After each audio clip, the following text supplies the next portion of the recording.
Again, 456, we're seeing the dates here. Okay? Once ordained, what had been permitted is not so. You could have sex with your wife, obviously. When you're ordained, sex stops. Okay? Pope Gregory the Great in 590. Can you go back? Yep. Isn't this the first one on the back? What's that? I'm sorry, first one on the back? He said 456. Well before the Middle Ages. Well before the year 1000. Okay? Pope Gregory the Great. Ordination carries the obligation to perfect continence. No sex when you're ordained. Okay? That's in 590.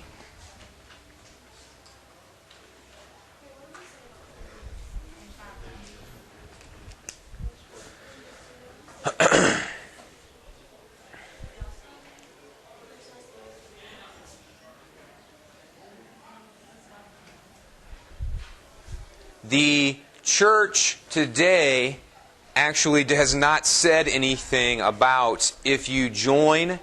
If anything, the church has actually gotten looser on this in this regard, that like if you're an Anglican priest and you're married and you join the church has not said you must not have sex with your wife anymore. Does that make sense?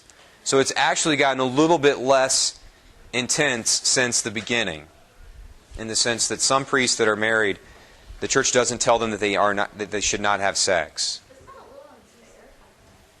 What's that? To say that priests who switched from Anglican or Episcopalian to Catholicism, and they already had a wife, that they don't have to stop having sex. I don't think it's unfair. I think it's merciful to the priest and the wife. You know, when they originally got married, they weren't imagining that at some point they were going to stop. Aren't they supposed to have to support each other through good times and seriously bad times? I mean, Rome hasn't said anything on this, but I would imagine that the church would say it would be good if you did not, if you could still live up to that standard. And once you become a priest in the church, that you stop. Yeah. Okay. Okay? So some people will say, yeah, but this doesn't go back to the apostles.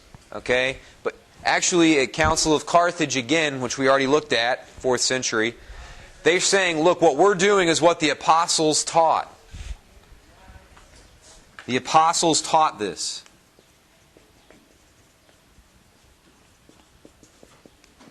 So this does go back to the very beginning. Okay? It goes back to the very beginning with regards to what the apostles did. So, that argument that, look, some of the apostles and the disciples were married. Yes, they were, but what did they do after they started being apostles and being bishops, priests, however you want to phrase that? What did they stop? Having sex. Okay? So, yeah, the apostles did this too. Some of them,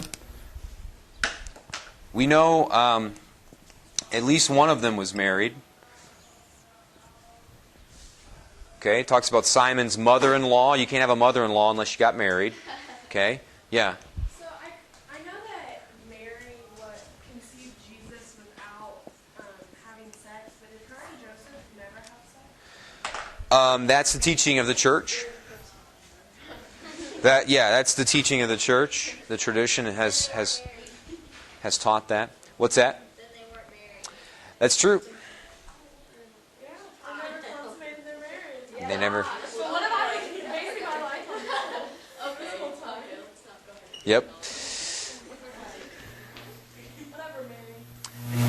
Just kidding. Yeah, whatever, Mary. Okay. So,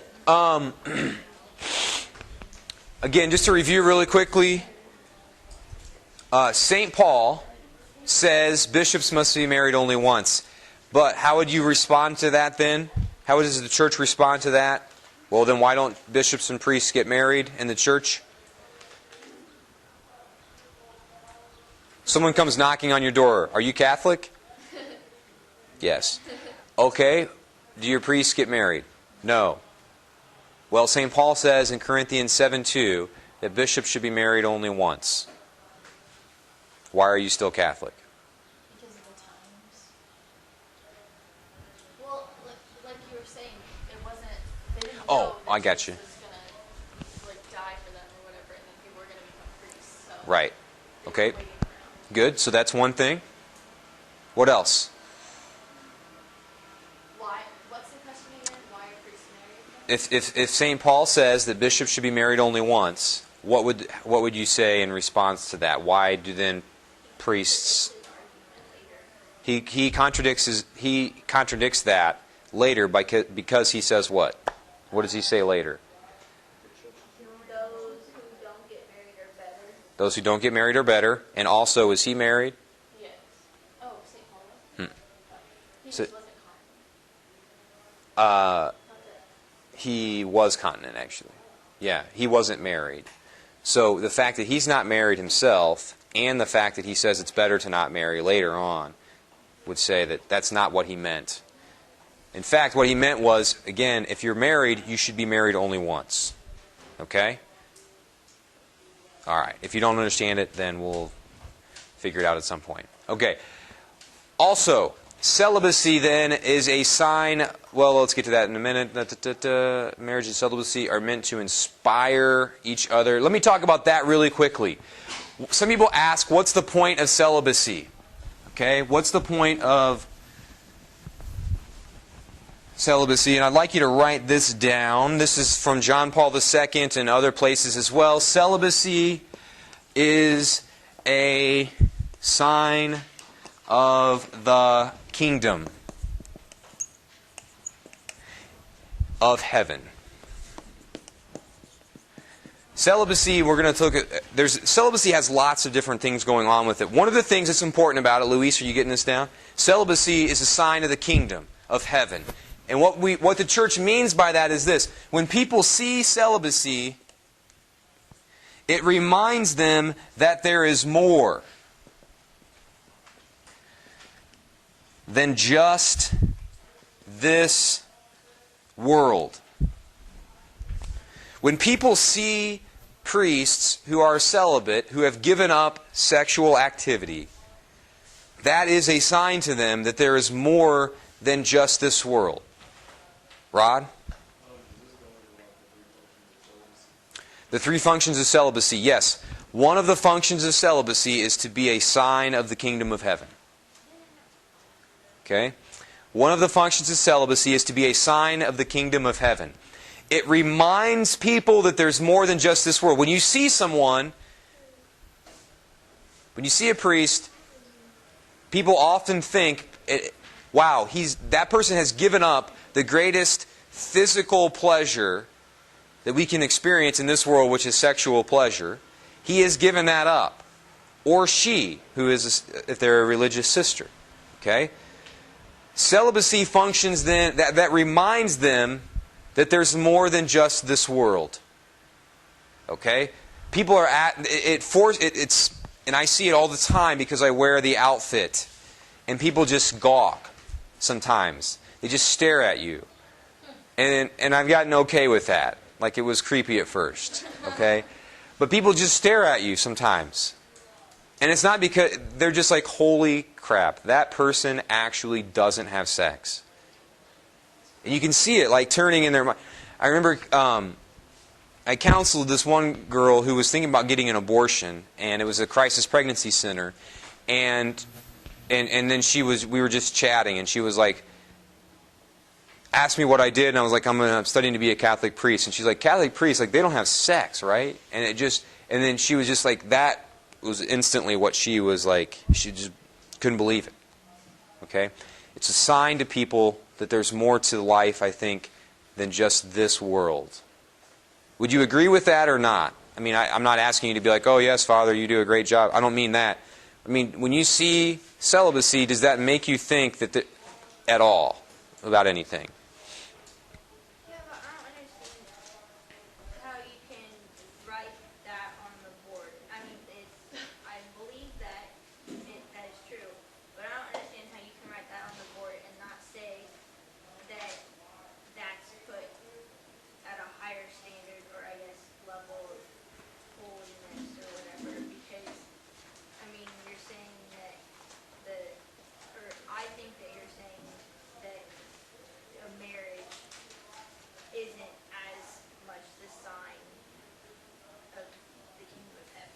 Right. Yes. Okay. So is marriage a sign of the kingdom of heaven? And it certainly is. It certainly is.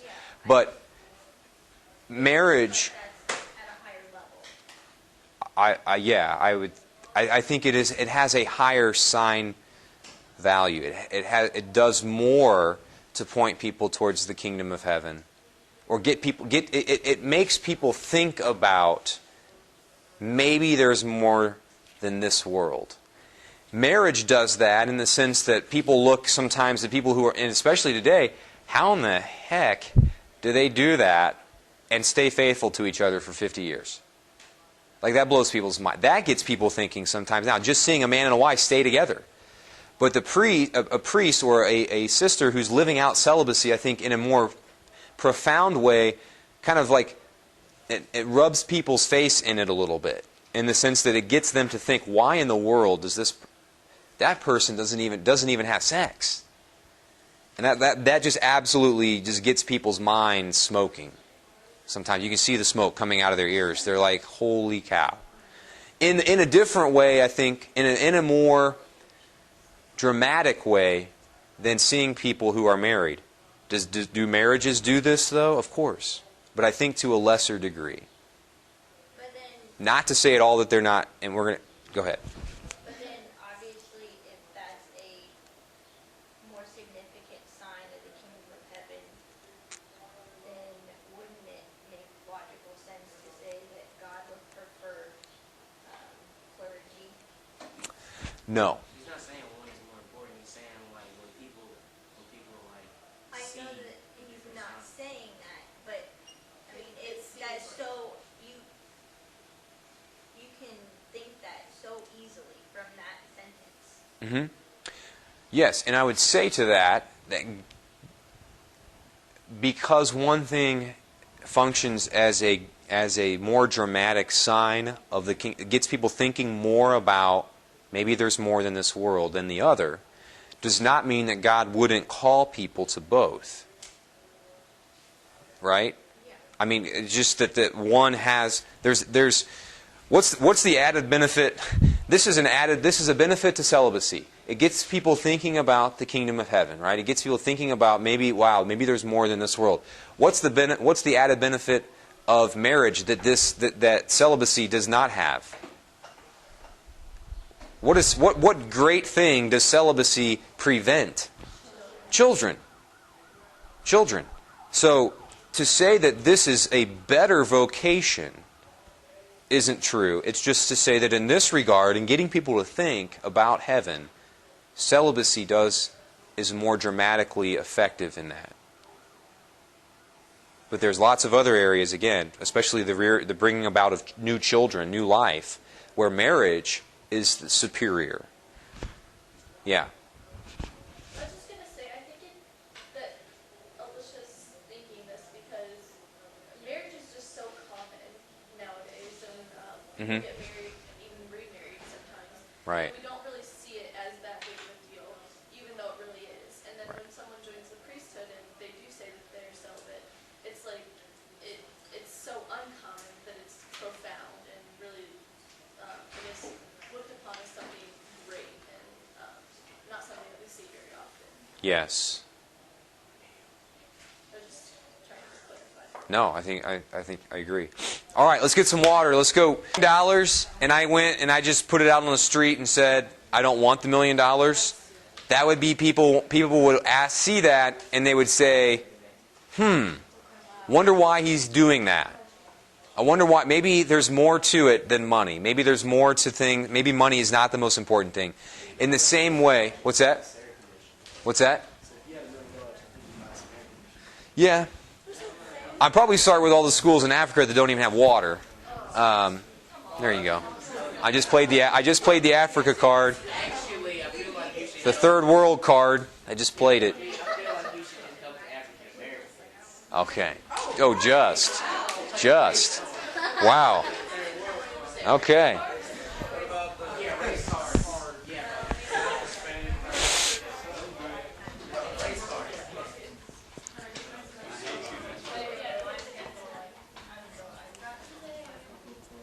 Okay. Celibacy really quickly too, celibacy and marriage are meant, and this is really important. It gets to Alicia's question, why it isn't, if that is a better or a better sign of heaven, why isn't everyone celibate? Marriage and celibacy are meant to inspire each other. They're meant to inspire each other. Okay? What do I mean by that? People tell me, my friends, I have about 5 or 6 great friends that I've known since, some of them since kindergarten, some since high school. Okay? We've known each other at least since freshman year of high school, maybe all the way back to kindergarten. Okay? They're all married now. They have kids. Let's see. No. I'm just preaching now. This is still kind of a little bit about how it's a sign, but I'm just kind of saying at the same time that marriage is also a sign to me.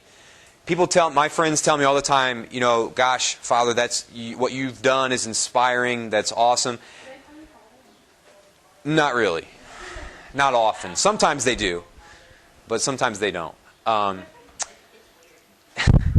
But what they say is this, it's great, but ordination, Father, is really cool. I think, what you're doing is really awesome, all that stuff. I don't, though, experience it as very as very, intense or very, it's just what I do. It's the day-to-day thing.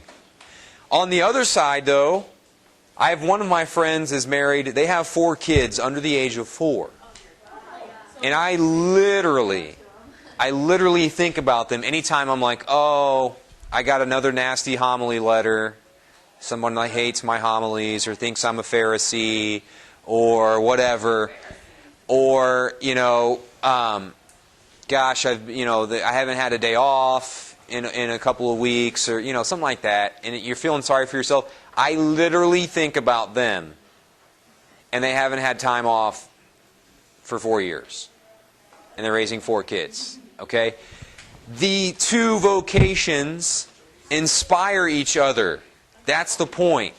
They're there to kind of pull each other higher. So I kind of think of them as like marriage and priesthood are like spinning around, holding hands, and they're spinning around together. And it's like higher and higher. You're inspiring each other to go higher and higher. It does. They tell me that I do that for them, and I really, honestly, they do that for me. Okay? So, anyway, the second point of celibacy then is this. Christ's bride is the church. Okay? So the priest's bride is supposed to be under celibacy. So the second thing then is this. Number 2. Priest's bride is the church. A nun's husband is who? Christ. Good guess. Okay.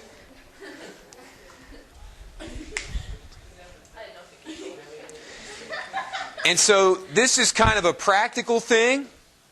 It's a practical argument. Anytime somebody calls, I am available. I'm supposed to be available. Okay? I go. 2 a.m, I go. Some of you may know, I think I told you this story earlier, Mr. Atkinson, who's on our board here and coaches football. His son, they had a baby, and the baby died, was dying in the hospital this fall. And he called me like 2 a.m, need you to come down and baptize if you can. I was there. That is what, just as my brother Matt, who, if his daughter Olivia is crying at 2 a.m, or his wife's had a bad night or had a bad dream or whatever, 2 a.m, wakes him up, he's there. Okay? For us, the bride is the church. The church calls, we go. And it's a very practical thing. That's not the first reason that we live It's not just, we need our priests to have their calendar clear and we can't have them having kids and wives. So we need them to be workaholics. No, but that is part of it in the sense that this now allows me to be devoted fully to the bride, which is the church. Okay? As Archbishop Fulton Sheen once famously said, I love this line, this is a line I think about a lot. A priest is not his own. A priest is not his own. I don't think about what I would like to, I think about what I would like to do, but I don't necessarily do what I would like to do all the time. I don't just sit around and think, well, gosh, what do I want to do this weekend? Maybe I should go play golf. Okay, I'm not supposed to just be sitting around doing whatever I want to do. Okay. The third reason is that it is a consecration.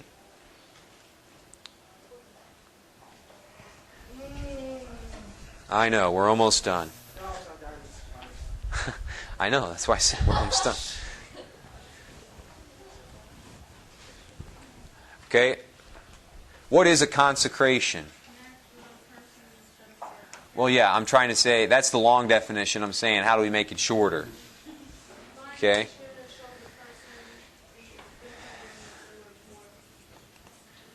Sets a person apart. Okay. Shows that they are different. Yeah.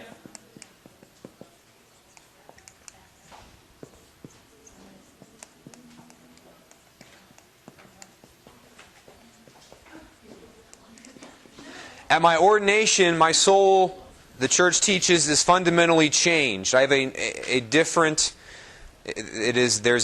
my soul is changed forever in the ordination rite. What are the things that make a priest at the ordination? Laying on of hands and the prayer, okay, the consecratory prayer. It's a consecration. And celibacy then is part of that. It is a sign to people that, look, I changed on that day. Okay, I changed that day. And what happened within, I also then do that outwardly in terms of how I live my life. It is just as the Levite priests did not have sex for a week before they served as priests in the temple or the tent, so we do the same thing. We live that consecration, and so it has a consecratory value as well. Okay? Again, let's remember quickly here, final remarks. Celibacy is a discipline of the church. You're not made to be celibate. Okay? The rules could change tomorrow. And they could say, Pope Benedict declares that now married men can become priests. Even if that were to happen, though, a couple of things. Well, I don't need to write them down, but I could not, if Pope Benedict came out tomorrow and said married men can become priests, I would not be able to marry still, because I made that vow of celibacy at my ordination. So it would be people coming in could potentially be married and then become priests, but that would not apply to anybody who already is. Yes. Yes. So it wouldn't affect me. And what else was I going to say? Oh, and that also would then go for, like those Anglican guys, if their wives die. Anglican, now Catholic priests, okay? If their wives pass away, they're not allowed to marry again. Okay? They're not allowed to marry again. Only married once. Okay? All right. Again, this was a point that some of you made earlier. Well, I feel called to the priesthood and to having children, some people will say.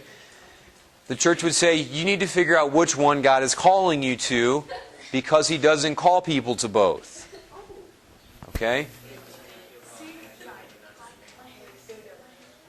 Again, I might ask you some of these questions that people put to the church. What about vocations crisis? If we let priests marry, wouldn't we have less of a vocations crisis? I think the thing we need to look at is the statistics. Christian denominations that allow marriage are having vocations crises as well. Marriage, allowing people to marry, will not cause a dramatic increase. Okay? Also, how bad is our vocations crisis? Some people make it sound like we're running out of priests. There aren't going to be any. We have the highest ratio of priests to Catholics in the world, in our country. That's an important point, and one that I think that you need to know when you go forth from here. It's not something that freshmen would understand, but you guys can. We have the highest ratio of priests to Catholics in the world, in our country. They make it such a big deal because we had a lot more before. In the 50s, we had just a ridiculous, off-the-charts number of priests, okay, in the early 1900s.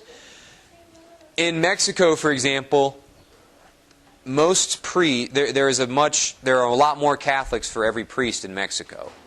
What happens, though, is here in the United States, we have some parishes that have like 60 families, okay, 100 families, 150 families. Most churches in Mexico, you're looking at there's like 10,000 people that belong to the parish. Okay? When we've got 100 parishes in this diocese, or 150 parishes, but some of them are really small, and you're going to see this over time, some of the small ones are going to get shut down or converted and shared. Because really, it's kind of ridiculous if there's one priest for 100 families. I mean, you don't need that. And so we're looking the church in America. You'll see parishes or dioceses closing parishes probably and kind of recombining parishes. Not so much because it's like, oh, we don't have any priests anymore. It's just that we had way too many before, or not too many. You can never have enough, I guess, but. That's not like an average thing, though, right? It's kind of like for more suburbish areas. Oh yeah, like St. Mal. I mean, the country parishes. There's a lot of country parishes that are really tiny, Right. and that just really we could combine. In Haiti, people will walk 6 hours one way for Mass. Some, I mean, not the whole country, obviously. So, a lot of times people, oh my gosh, you can't close down my local parish here with 60 people in it because then I'd have to drive 20 minutes to Mass. Okay, well, that's 20 minutes, It's like, well, how bad do you really want to go? So anyway, our vocations crisis. This is another one that I want to talk about real quick. If a person doesn't have sex, they will explode. That is the mindset that is what people say a lot of times. About priests, you'll hear it taught in public school. If you go to public school, they'll tell men a lot of times, the young guys, if you don't masturbate, like masturbation is healthy. They'll tell you, if you try and repress your sexual desire, you will explode. Is the line that's often told to us, and I think that's just a line of baloney. That's just absolutely 100%. The churches totally disagree with that. You can be completely chaste. And happy. Celibacy, chastity has nothing to do with that kind of stuff. You can be perfectly happy, not acting on your sexual desires. Okay. Again, if you remember that chart that we wrote on the board, how many women can a married man not have sex with in the world? 3,499,000,000, that whole thing. Okay, chastity. You need chastity in marriage too. Married women have to restrain themselves almost as much as a person living out celibacy does. Okay, that just isn't true. Don't buy that line of baloney. Okay. We are not animals, and it is in fact our ability to choose chastity and possibly continence that makes us human beings in the first place. If you tell yourself, I cannot do anything but act on my sexual desire, then you're saying, hi, I am an animal. I am not a human being. Okay? And some people do that. I think what I'm going to do, this last quote from G.K. Chesterton will be a bonus on your test. If you want bonus points, either now, and then I may also add it as a bonus question on your test. What is this saying is what I want to know. Okay, I don't want any quotes from it. I want your own ideas about what this quotation here is talking about. Okay, let's end it with a little bit of Pope Benedict. Okay, we got about a minute before the bell rings. It's only about a minute long. Pope Benedict answering a question about celibacy It's initially in Italian, but then someone comes in and translates.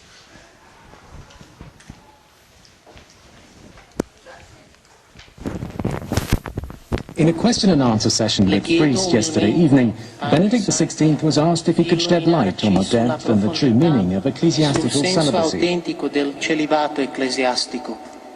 Un grande problema della cristianità del mondo di oggi è che non si pensa più al futuro di Dio. The Pope answered, a great problem for Christianity in the world today is that no one thinks of a future with God. This world seems sufficient. We want only this world, to live in this world, so we close the door to the true greatness of our existence. The meaning of celibacy is an anticipation of the future, which opens these doors, making the world greater, showing the reality of the future that seems to us already present. It may No one thinks about the future anymore, is what he said. They only want this world. Celibacy, is, he says, is the thing that opens us up to the possibility that there's more than this world. Okay? So that's Pope Benedict on celibacy. Good job today. Hopefully it'll be cooler.